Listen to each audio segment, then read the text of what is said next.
Hey Fools, David Hanson here, looking at three bank stocks that are moving higher today. We have KeyCorp, Regions Financial, and Huntington Bancshares. They're all up today. So we saw that real GDP grew at an annualized rate of 2.4% in the first quarter. Now the estimate was 2.5%, but I mean, when you're looking at these regional banks here, they're not really going to gripe over a 0.1% miss in GDP growth there.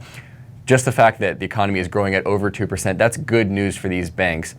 When we think about what these banks went through through the financial crisis and how they've begun to recover since then, if we think about it from a price to book value basis, and we look at the graph of what these banks have done over the past 10 years or so, clearly have not fully recovered in value from a valuation perspective from the early 2000s, but they're on their way to recovery. This is mainly due to them slowly getting that loan growth back and making good loans. If we look at where these banks were from a kind of a non-performing asset and loan base from 2009 to today, for example, Huntington Bancshares, 5% of their loans were non-performing in 2009. That's down to 1% now.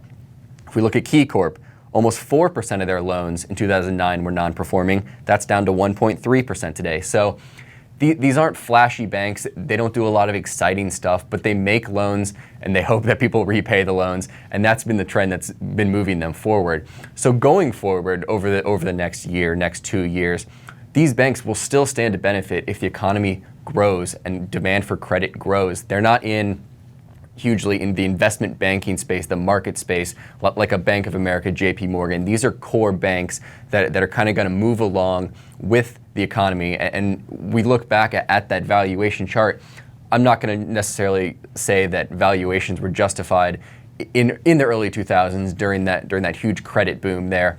But if we move to a time where the demand for credit picks up, these banks can continue to make loans, then that's good for them. And they have capacity to make loans.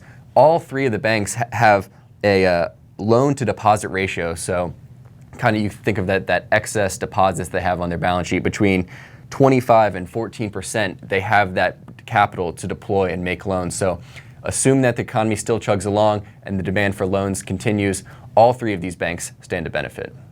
Again, this is David Hanson, and you can always read more on Fool.com.